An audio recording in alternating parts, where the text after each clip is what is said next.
Olá, estamos começando mais um projeto Processo Penal em Questões, analisando perguntas dos concursos de juiz, promotor, procurador, defensor, delegado de polícia, analista, exames da OAB, dentre outros.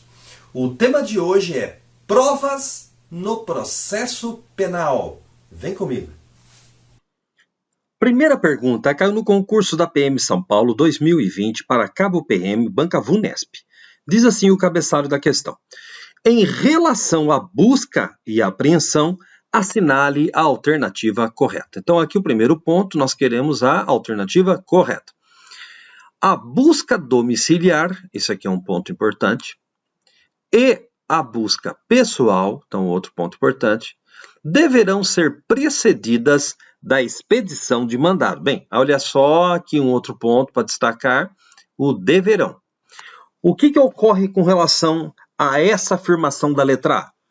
O artigo 241 do CPP diz que, quando a própria autoridade judiciária não a realizar pessoalmente, a busca domiciliar deverá ser precedida da expedição de mandado. Olha só. Então, se o juiz, a autoridade judiciária estiver pessoalmente, não precisa de mandado, porque ele não vai mandar ele mesmo fazer a busca. Ele vai mandar outra pessoa. Então, quando ele estiver presente, não precisa do mandado. Então, aqui já está um erro aqui nessa questão.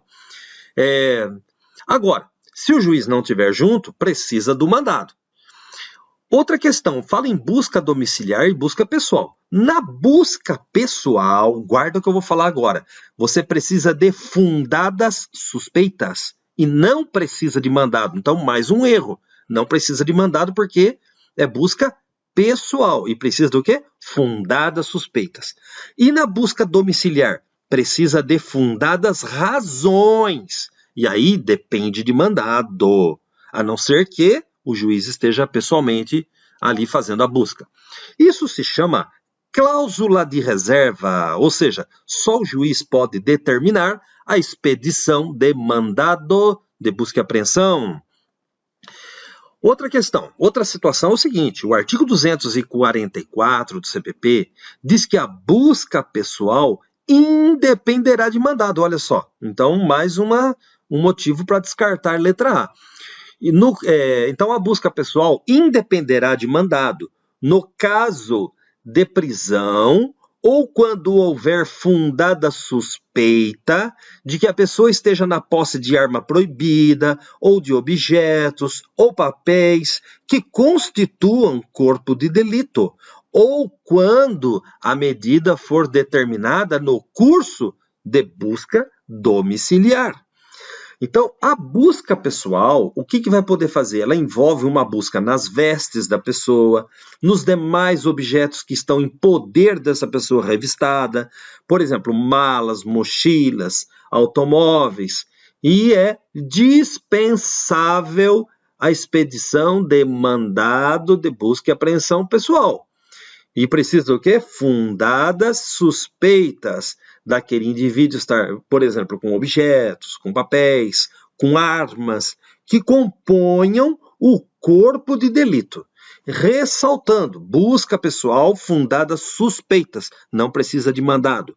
Busca domiciliar, fundadas razões, precisa de mandado se o juiz não estiver junto. Então, descarta letra A. Letra B. A letra B diz, a busca será determinada de ofício, então aqui um ponto interessante, ou a requerimento de qualquer das partes.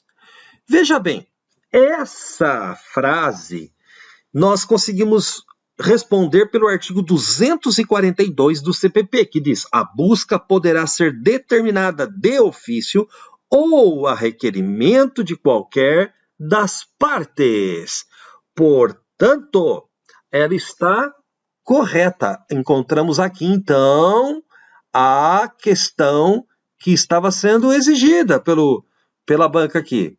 Então, é a letra B. Mas vamos ler as demais? Quem sabe aqui não tem mais alguma coisa que nos interessa. Letra C. Nunca se admite a apreensão de documento em poder do defensor do acusado. Olha, problema sério essas questões que vêm com nunca, jamais, sempre. Às vezes pode estar correto, mas é um sinal de alerta. Aqui fala que nunca se admite a busca e apreensão de documento que está em poder do defensor. Olha, em que pese algumas pessoas tentarem defender essa ideia, isso está errado. Porque o artigo 243, parágrafo 2º do CPP diz: não será permitida a apreensão de documento em poder do defensor do acusado, salvo quando constituir elemento do corpo de delito. Portanto, esse nunca está errado. Pode sim apreender documento que está em poder do advogado, quando ele constitua um elemento do corpo de delito. Então, descarta a letra C. Letra D. As buscas domiciliares não poderão ser executadas à noite, ainda que o morador consinta. Olha, aqui também, vamos destacar essa palavrinha aqui que é chave, ó. Ainda que ele consinta. Por quê? O artigo 245 do CPP fala que as buscas domiciliares serão executadas de dia. E aqui nessa questão ele está falando de noite, certo? Então as buscas são de dia.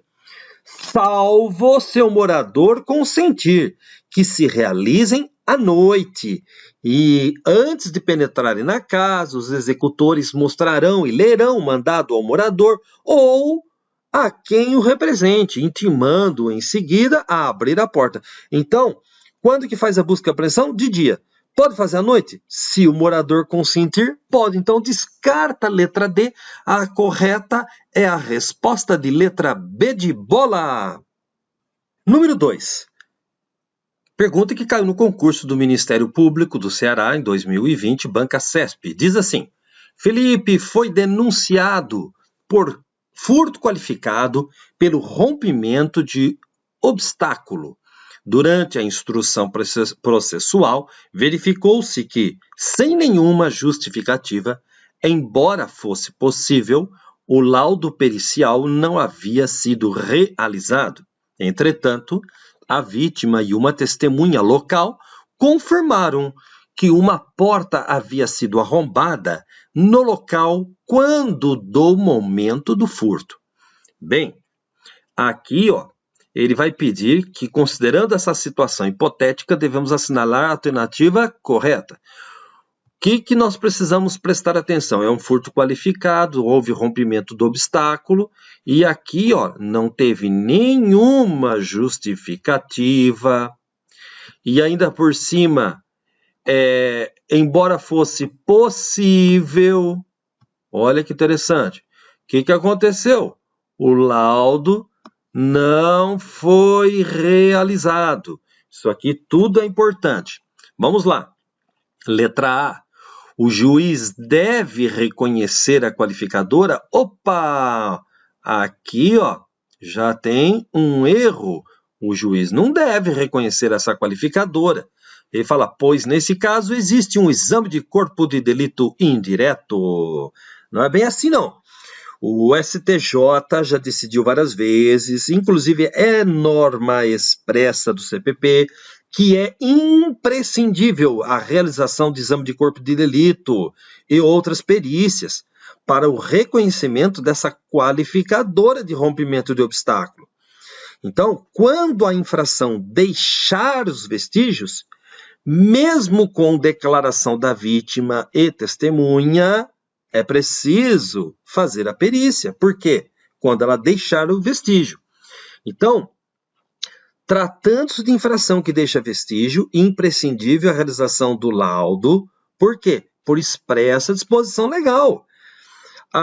Essa substituição por outros meios probatórios, ela apenas é possível quando não existirem mais os vestígios, ou então não for possível a realização da perícia. Mas no caso dessa questão, fala que não houve justificativa, era possível fazer o laudo, mas o laudo não foi feito. Então, essa alternativa de letra A está errada.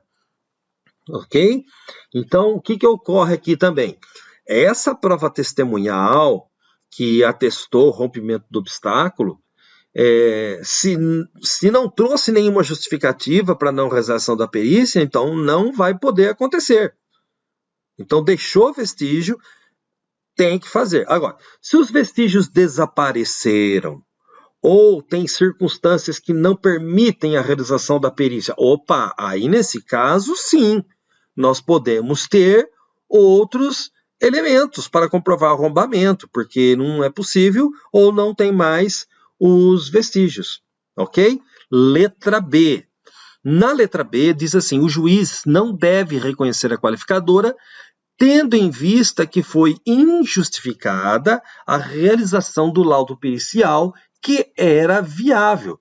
Aqui sim, aqui está completamente correta essa alternativa aqui. Então, nós encontramos já a questão. Mas nós vamos ler as demais para ver se tem mais algum outro ponto para a gente realçar. Porque nessa da letra B, o que ocorre? O juiz, ele não deve reconhecer essa qualificadora. Porque, como nós dissemos, não havia justificativa para a não realização do laudo. O exame de corpo de delito indireto, ou essa prova testemunhal, somente pode ser admitida quando não for possível realizar o exame direto, por razões ainda justificadas. Como eu disse, os vestígios desapareceram ou existe alguma circunstância que impede a realização do laudo. O artigo 167 do CPP, ele fala que não sendo possível o exame de corpo de delito por haverem desaparecido os vestígios, aí sim, a prova testemunhal poderá suprir-lhe a falta. E a letra C? A letra C fala, caso Felipe confessasse o arrombamento, tal confissão já seria prova suficiente da ocorrência da qualificadora. Será mesmo? Eu penso que não. Isso aí está errado.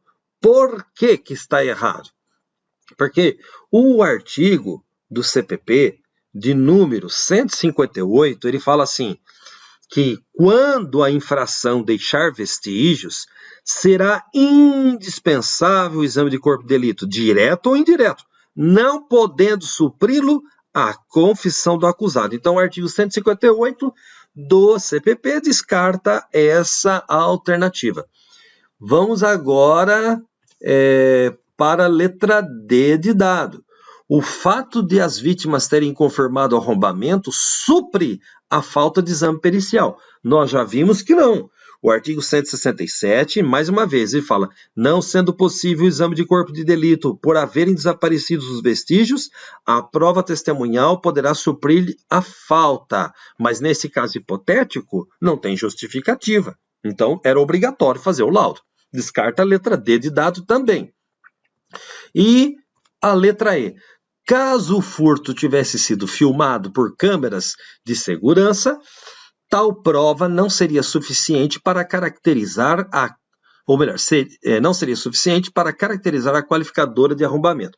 Olha, caso fosse justificada essa ausência de perícia, aí estaria correto, uma vez que seria uma prova indireta e poderia aí substituir a prova do laudo pericial, ok? Então, a alternativa aqui correta que nós temos que assinalar nesse caso aqui, nessa hipótese, é a letra B de bola, ok? Então, B de bola é a alternativa correta. Pergunta de número 3. Caiu na OAB São Paulo, exame 136. Assinale a opção correta. Então, aqui um ponto importante, temos que procurar a única alternativa correta, acerca do exame de corpo de delito e das perícias em geral, segundo o CPP. Letra A. Vamos analisar a letra A.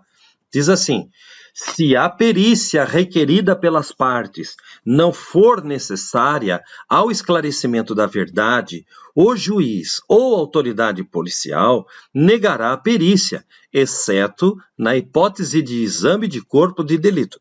Bem, Essa alternativa está o quê? Correta. Logo na letra A, nós encontramos a alternativa que é exigida. Por quê?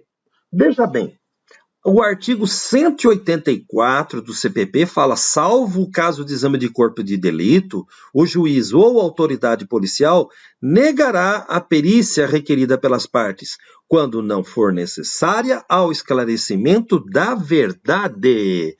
Agora vamos para a letra B, vamos analisar todas. Se não for possível o exame de corpo de delito, por haverem desaparecidos os vestígios, a prova testemunhal não poderá suprir-lhe a falta. Olha só. Aqui tem uma palavrinha aqui, o não, que destaca e é importante para nós. Por quê? O artigo 167 do CPP fala que, não sendo possível o exame de corpo de delito, por haverem desaparecidos os vestígios, a prova testemunhal poderá suprir-lhe a falta. E aqui na pergunta, na alternativa letra B, fala que não pode, está errado.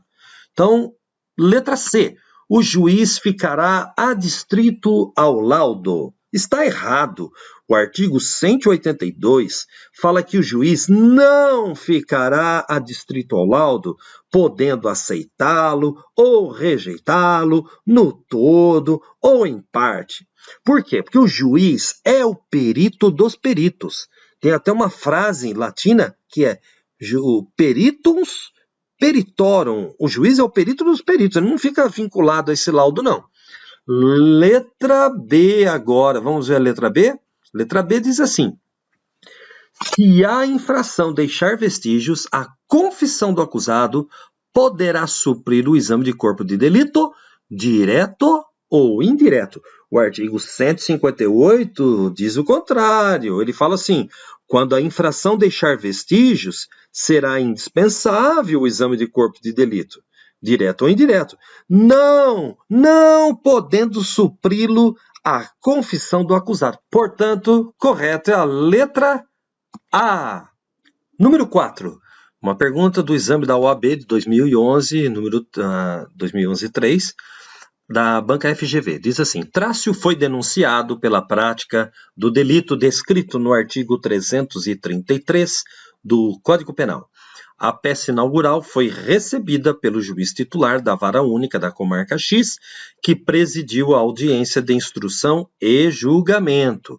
Encerrada a instrução do feito, o processo foi concluído ao juiz substituto, que proferiu a sentença condenatória, tendo em vista que o juiz titular havia sido promovido e estava, nesse momento, na 11ª Vara Criminal da Comarca da Capital. De acordo com a lei processual, assinale a alternativa correta. Então, vamos destacar aqui os pontos importantes, que ele quer a alternativa correta. E fala que tem que seguir de acordo com a lei processual. O que houve aqui? Então, um juiz substituto, ele que proferiu a sentença. Por quê?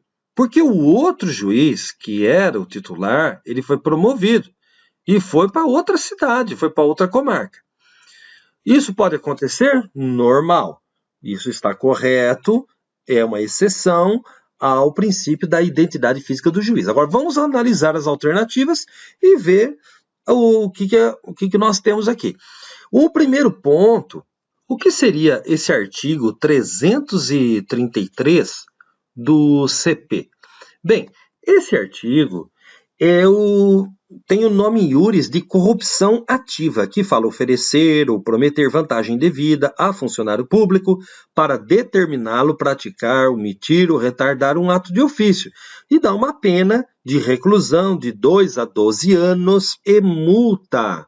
Ok? E ainda a pena é aumentada de 1/3 se em razão da vantagem ou promessa o funcionário retarda realmente ou omite o ato de ofício ou pratica infringindo o dever funcional. Então é desse crime aqui que o juiz estava julgando.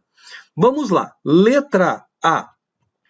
A sentença é nula porque foi prolatada por juiz que não presidiu a instrução do feito em desacordo com o princípio da identidade física do juiz. Bem, aqui a questão é que, eu vou voltar nesse ponto, mas eu vou fazer um destaque aqui, que a sentença nula, e entendo que não é nula. Isso aqui é uma situação que ocorre na prática, porque o juiz aqui foi promovido, não vai mais voltar para a comarca, está em outra cidade, não é mais titular lá, por isso que o juiz substituto proferiu a sentença, então ela é válida. Agora, letra B, a sentença é nula. Olha, de novo aqui outra mesma palavrinha, porque o juiz substituto é vedado a prolação de decisão definitiva ou terminativa. Não, o juiz substituto pode proferir qualquer tipo de sentença, não tem nenhum problema. Letra C, não há nulidade na sentença. Opa, começou bem aqui.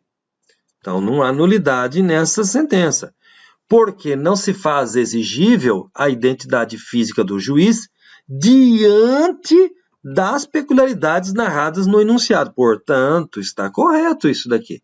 Então, nós temos que a letra B de bola, de C de casa, melhor dizendo, ela é a correta, a C de casa. Vamos dar uma lida também na letra D. A letra D fala que a sentença é nula porque viola o princípio do juiz natural. Bem, aqui a questão não é de juiz natural que nós estamos tratando, foi feito um tribunal de exceção, não é nada disso. A questão aqui é outro princípio, é da identidade física do juiz. Então, nós temos que é a letra C. Mas eu falei que eu ia voltar no comentário aqui de ser nula ou não, por quê? Essa questão, veja um ponto aqui importante. Ela fala que é de acordo com a lei processual penal. Bem, no Código de 1973, o CPC, não é CPP, tá?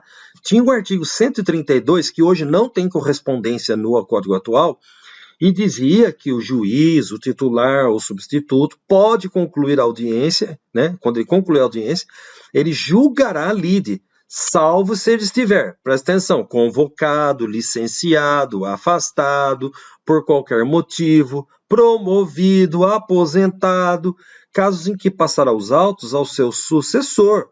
Então, esse dispositivo do 132 do CPC era utilizado por analogia no processo penal. Então, não tem essa questão da lei, de acordo com a lei processual penal. Era uma analogia.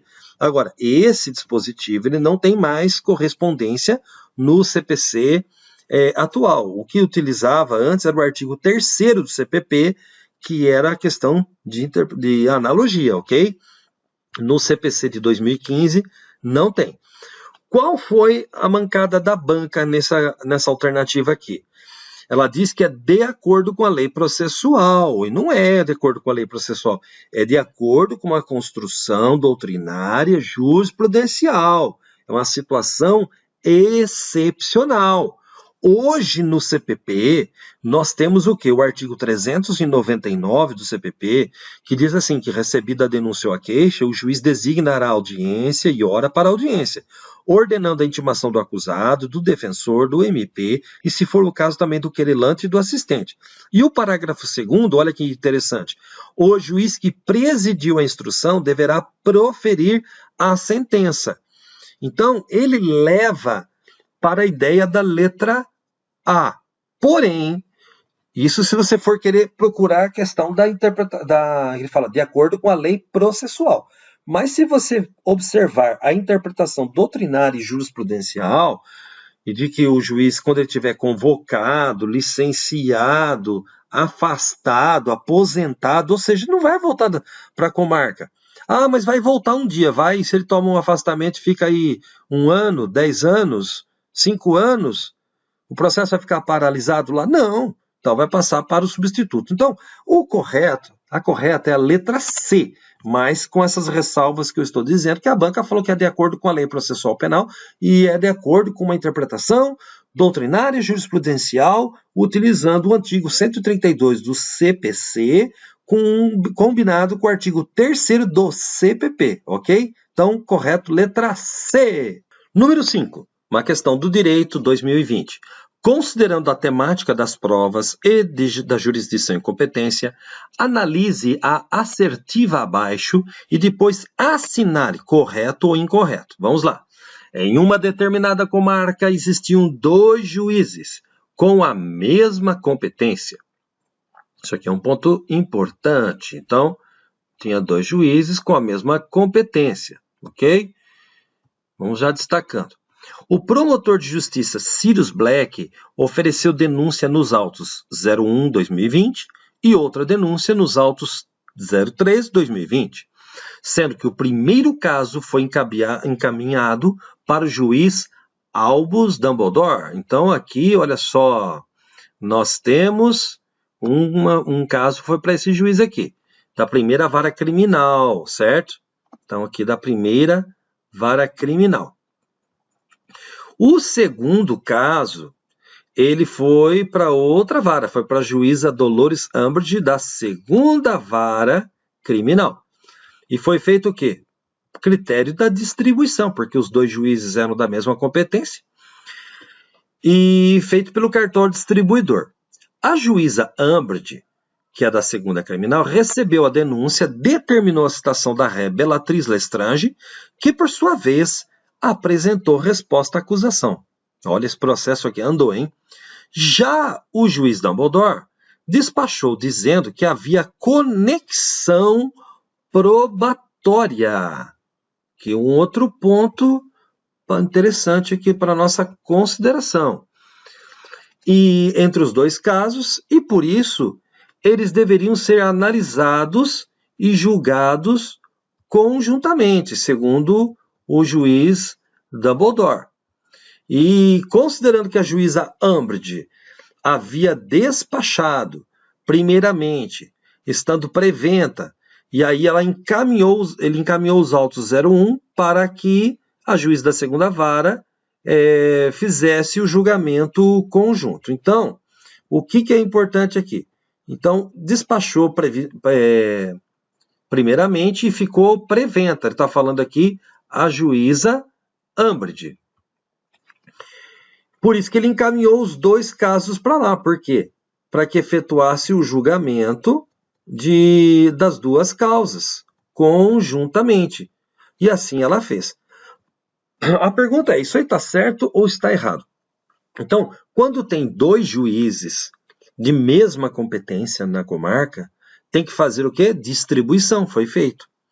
Agora, o juiz Dumbledore falou que tem conexão probatória aí.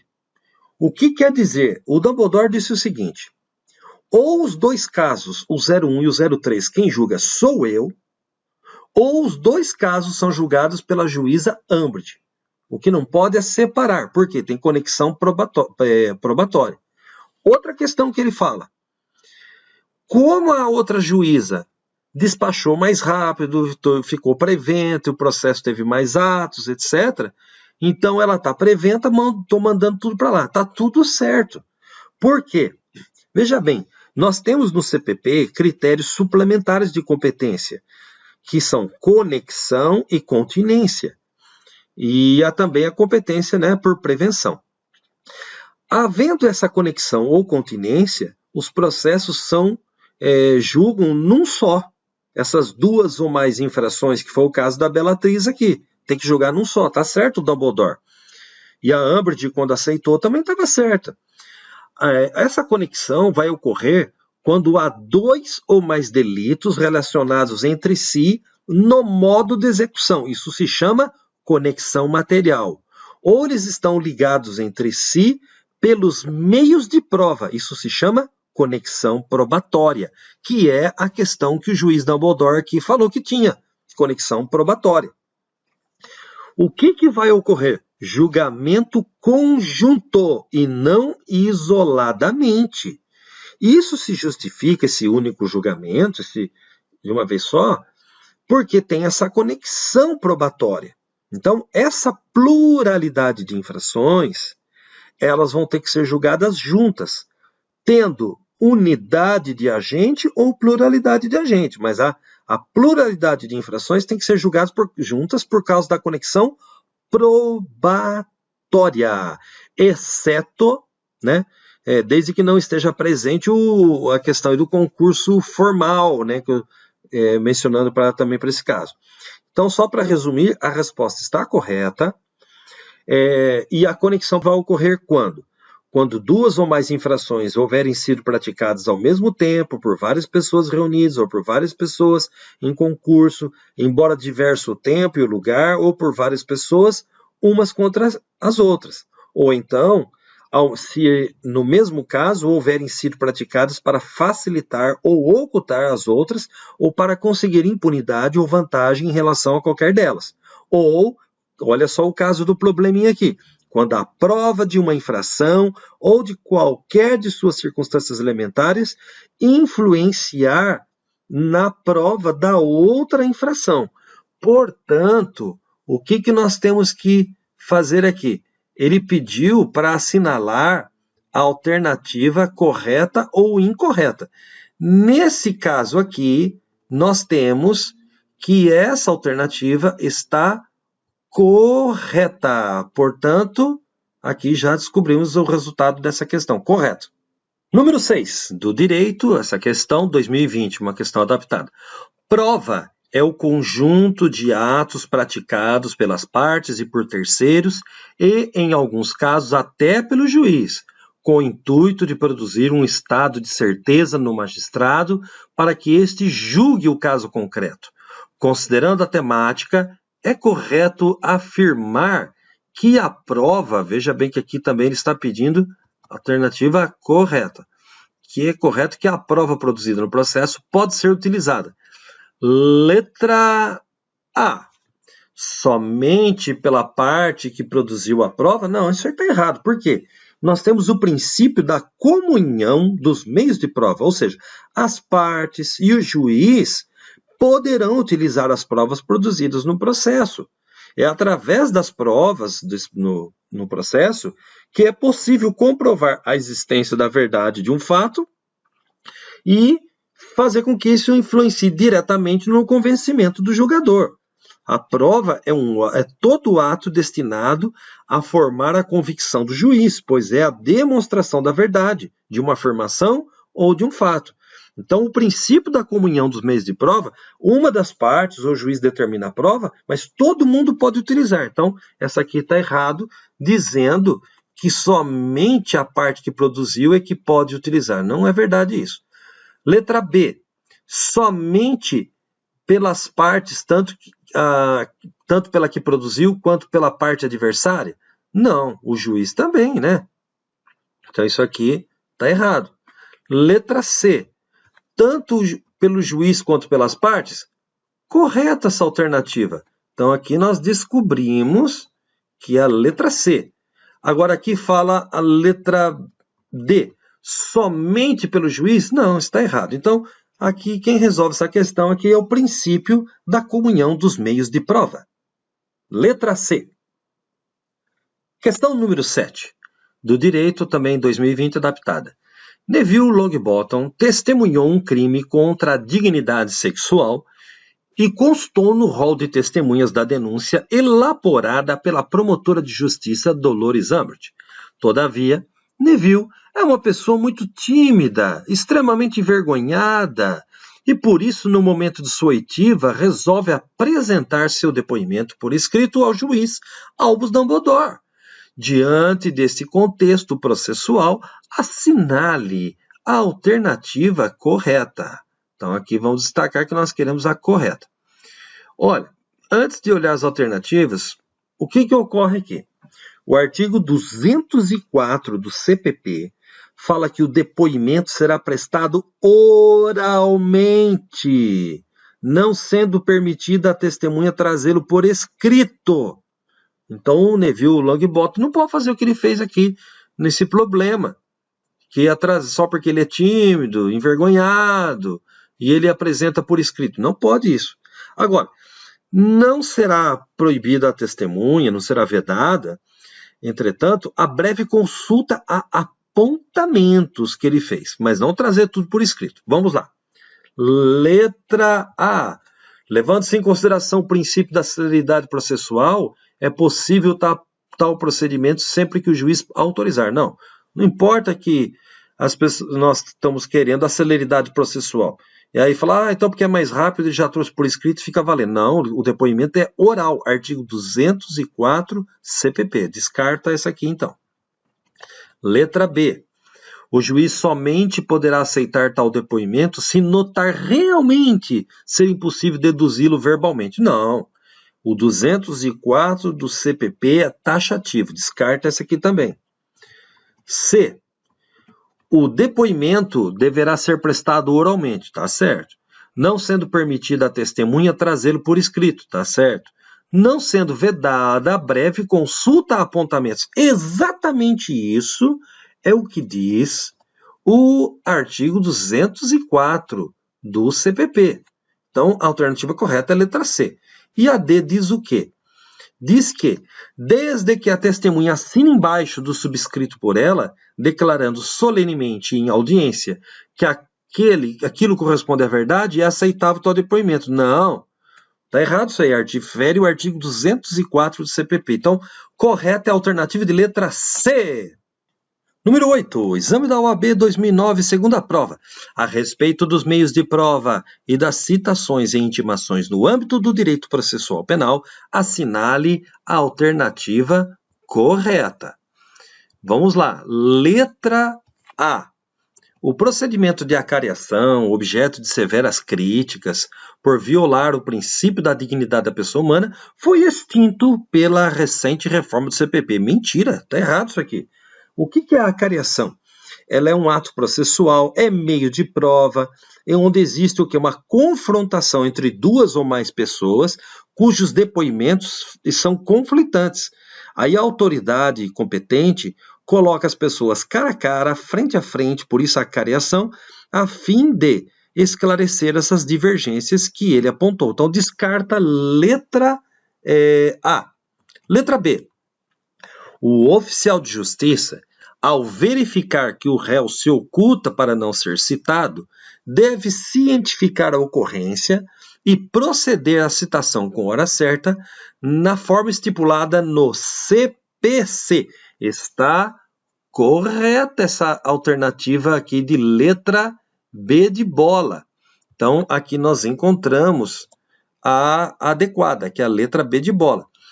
O que nós temos a dizer a respeito desse caso aqui? Antigamente, era citação por edital, quando o réu se ocultava para não ser citado. Mas a Lei 11.719, de 2008, fez uma alteração no artigo 362 do CPP e diz que o oficial de justiça procederá à citação por hora certa se por 3 vezes procurar o acusado e suspeitar de que se oculta. Aí ele intimará qualquer pessoa da família ou vizinho que no próximo dia ele voltará. Então está correta a letra B. Mas vamos ver a C aqui também. A C diz assim: o exame de corpo de delito e outras perícias devem ser feitos necessariamente por 2 peritos oficiais ou, na impossibilidade de estes o fazerem, por 2 pessoas idôneas, assim consideradas pelo juiz. Então, só acertando aqui um erro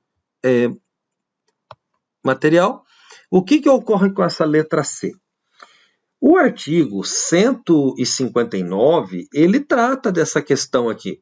Por quê? Ele diz assim, olha só, o exame de corpo de delito e outras perícias serão realizadas por perito oficial, portador de diploma de curso superior. Parágrafo 1º. Na falta de perito oficial, o exame será realizado por 2 pessoas idôneas, portadoras de diploma de curso superior, preferencialmente na área específica, dentre as que tiverem habilitação técnica relacionada com a natureza do exame. E o parágrafo 2º diz que os peritos não oficiais prestarão compromisso de bem e fielmente desempenhar o encargo. E o parágrafo 7º diz o seguinte: tratando-se de uma perícia complexa que abranja mais de uma área de conhecimento especializado, poder-se-á designar a atuação de mais de um perito oficial e a parte indicar mais de um assistente técnico, de um assistente técnico. Então, essa questão, ele fala que a prova, em qualquer hipótese, a perícia será realizada por perito oficial, certo? Mas no caso da complexa, por mais de um.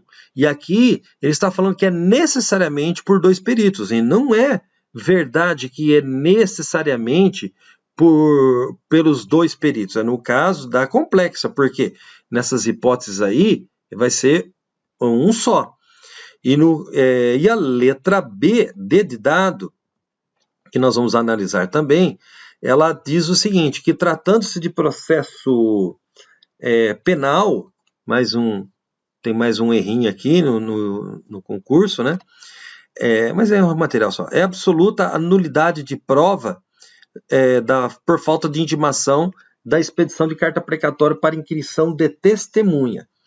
Essa parte aqui da letra D é o seguinte, a súmula 155 do STF diz que é relativa à nulidade.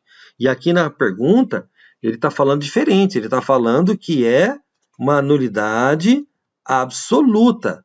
Mas a súmula 155 do Supremo diz que é relativa, por falta de intimação da expedição de precatória para inquirição de testemunha. E só a título de curiosidade, nós temos também a súmula 273 do STJ, que diz que, intimada a defesa da expedição da carta precatória, torna-se desnecessária a intimação da data da audiência no juiz de precado. Então, descarta essa letra D também, ficamos com a letra B de bola.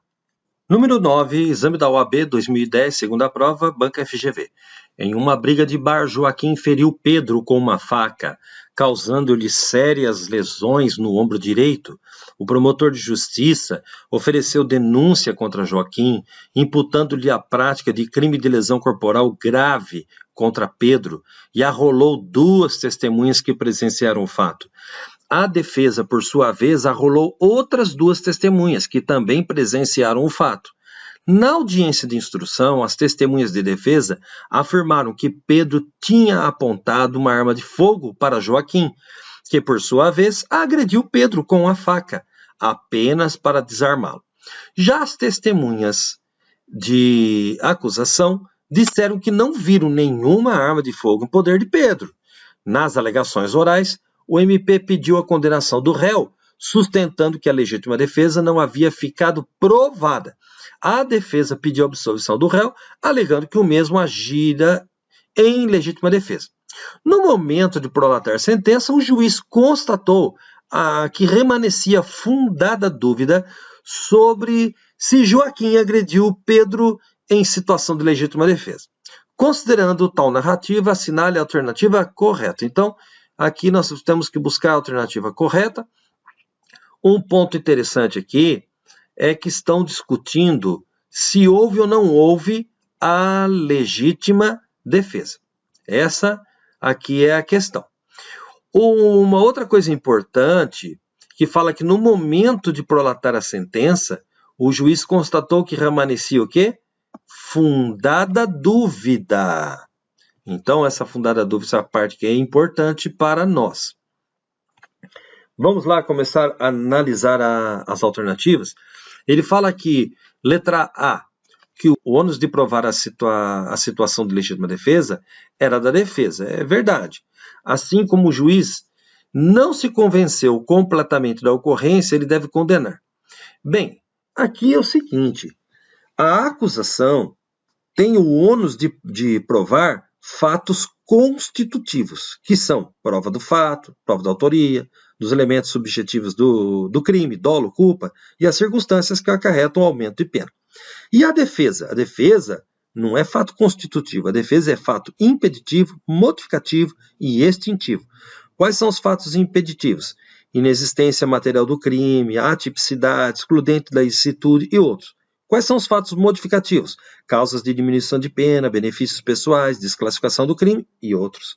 Fatos extintivos, prescrição, decadência, anistia e outros. Então, portanto, o ônus de provar a legítima defesa realmente é da defesa, isso está certo. Contudo, não basta a defesa ficar alegando legítima defesa em tudo quanto é processo, ou qualquer outra coisa, e aí diz, eu não consegui provar, mas o juiz ficou na dúvida, então vai dar absolvição. Não é bem assim, não é assim que funciona. Por quê?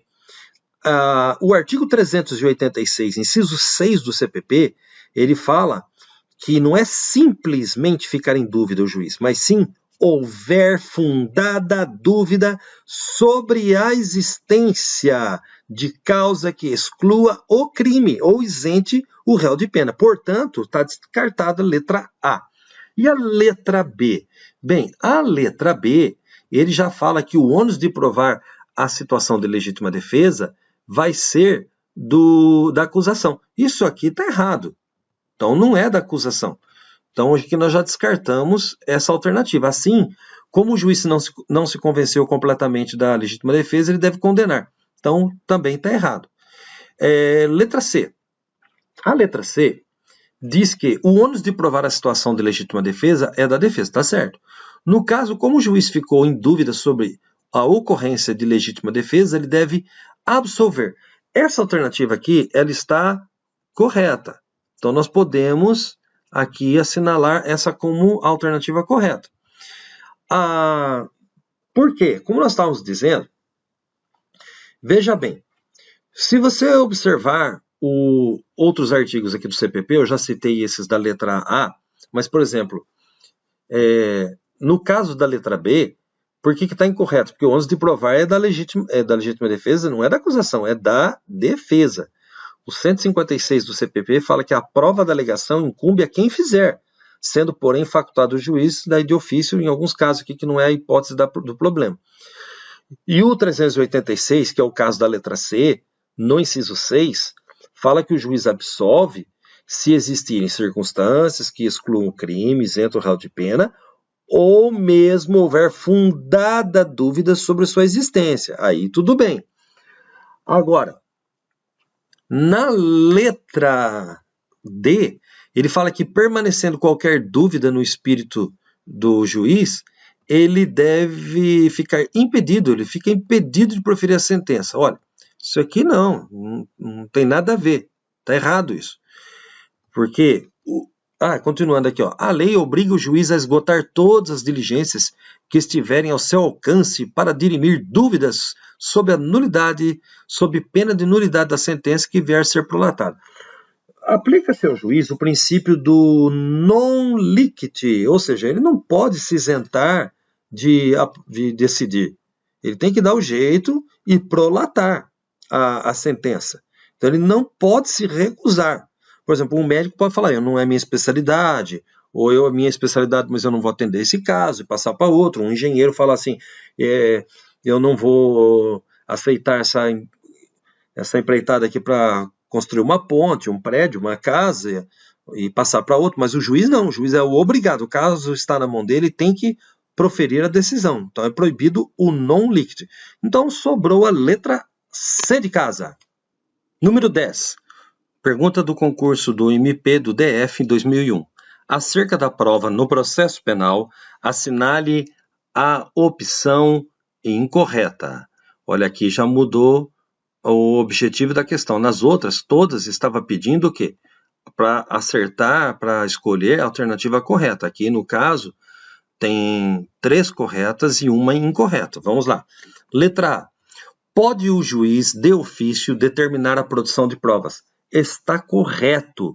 O artigo 156 diz que a prova da alegação incumbe a quem a fizer, mas o juiz poderá, no curso da instrução ou antes de proferir a sentença, determinar de ofício diligências para dirimir dúvidas sobre ponto relevante. Então, correta a letra A, mas nós queremos a incorreta.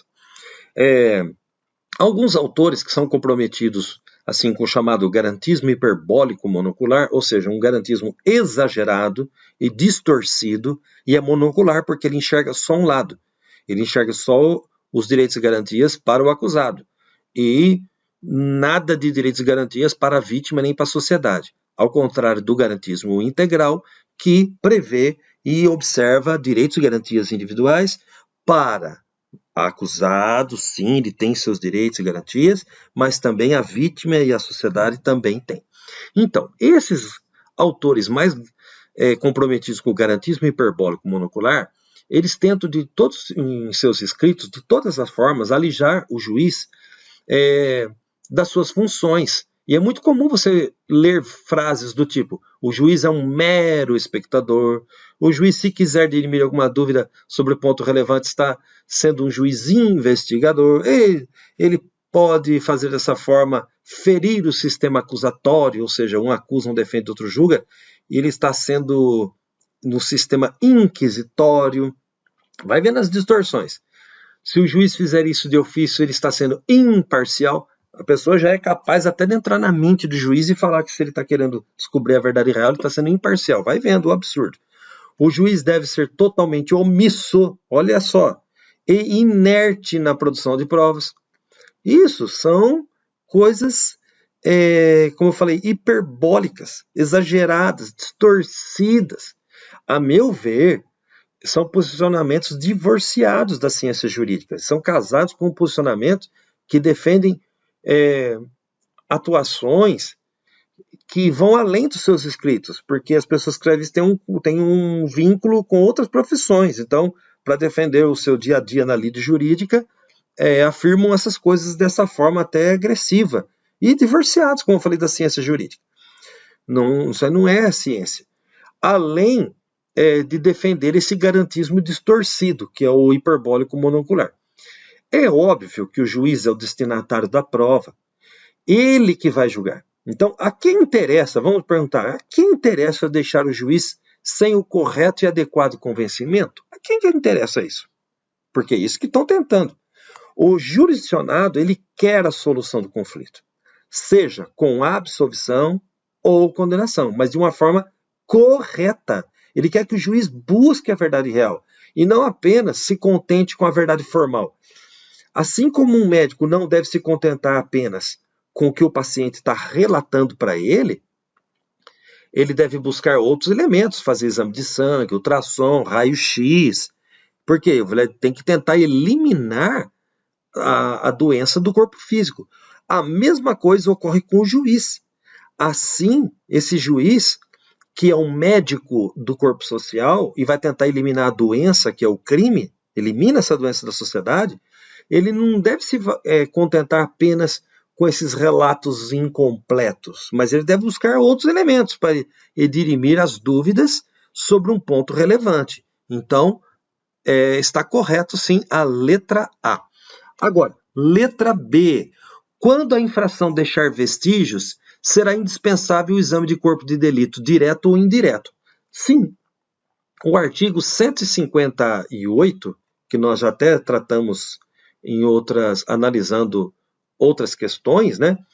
Ele vai dispor nessa análise aqui que nós estamos fazendo,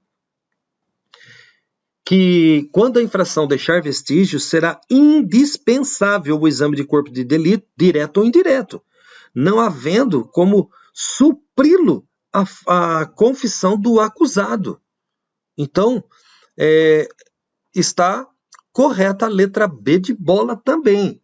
E a letra C fala que a confissão do acusado constitui uma prova plena de sua culpabilidade. Olha, até a exposição de motivo do CPP, quando fala das provas, ele afirma que a confissão do acusado não constitui prova plena da culpabilidade. Ou seja, essa confissão não é o que as pessoas dizem, é a rainha das provas. Não é, não.